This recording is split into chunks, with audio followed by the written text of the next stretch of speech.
Izzy's take on Burns versus Chimaev, to questions about the women's featherweight division, to Frank Gore and more.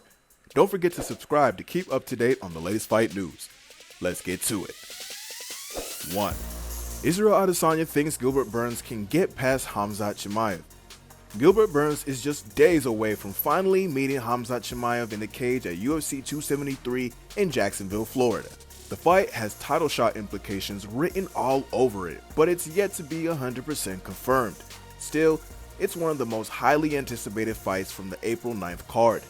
Chimaev is going into this fight as one of the most hyped fighters in the game today, with the perfect 10-0 record, 4 of them in the UFC, and has finished all of his fights either by submission or knockout inside of 2 rounds. He's been calling out all kinds of fighters under the sun, and is finally getting a big test that could push him to a welterweight title shot.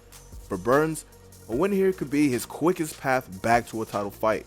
He's a BJJ world champion and looked great in his last fight against Stephen Wonderboy Thompson, whom he beat via unanimous decision last July. One man who is no stranger to big-time fights is the last stylebender, Israel Adesanya, who has made a prediction for this fight. This is what the middleweight champion had to say in a recent video on his YouTube channel. For Khamzat, a guy who was, being tested in there, a guy who's a veteran, jiu-jitsu world champion, and also former title challenger. I know Burns, he don't play about it. He's real. He's really about this life. I'm glad that he's up in welterweight now because he's a lot more better at this weight class. Like Chimaev, Adesanya also got on a roll as soon as he entered the promotion and secured an interim title fight against Kelvin Gastelum in his 6th fight for the UFC. Chimaev is entering his 5th fight. But what do you think? Do you agree with Izzy that Burns is going to take it, or do you believe Khamzat will rule the day? Let us know in the comments below. 2. Julianna Peña asks, Amanda Nunes is the champion in the featherweight division of who? After finishing 8 weeks of filming the Ultimate Fighter reality TV series, Julianna Peña is taking shots at Amanda Nunes. Peña made an incredible comeback in her last fight when she beat Nunes for the women's bantamweight title. For years, Peña has been calling out Nunes and finally worked her way into a title shot last December. Peña was a massive underdog going into that fight, but Peña was able to finish Nunes by submission in the 2nd round. The rematch is set to take place sometime later this year and only after season 30 of The Ultimate Fighter finally airs. Even though Peña beat Nunes for the bantamweight title, Nunes remains the champion of the women's featherweight division. For Peña, there's not only a massive drop-off in talent when it comes to the women's 145-pound division, but also a drop-off in the number of fighters. This is what she told the Schmo in a recent interview about it. Well, let's talk about this for a second. So Holly and Jermaine both said that they're not going back to featherweight at 145, and they are going to stay at true bantamweights at 135. Megan Anderson retired. Felicia Spencer retired.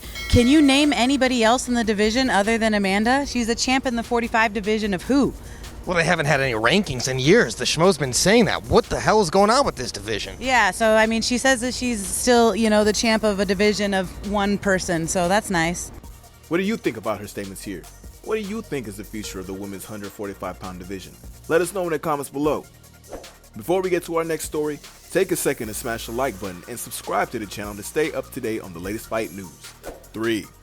Jorge Masvidal's promotion signs Frank Gore for pro boxing debut in May. Longtime NFL running back and overall beast of an athlete, Frank Gore has signed a fight deal with Gamebred Promotion for their May 14th card.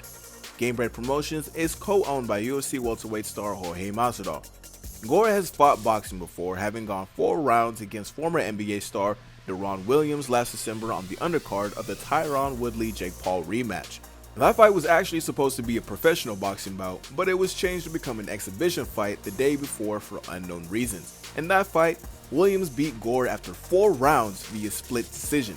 Despite the defeat, Gore did tell the media he was interested in doing another fight and even considered a potential rematch against Williams. Gore, a 15-year NFL veteran, will be making his pro debut on the May 14th card in Jackson, Mississippi, to be streamed on Fight. What do you think about Frank Gore fighting professional boxing? Let us know in the comments below. There's always so much going on in the fight world, and we got it all here for you on MMA Rumor. Subscribe to the channel, like this video, and hit the notification bell to keep updated with all things MMA. Thanks for watching.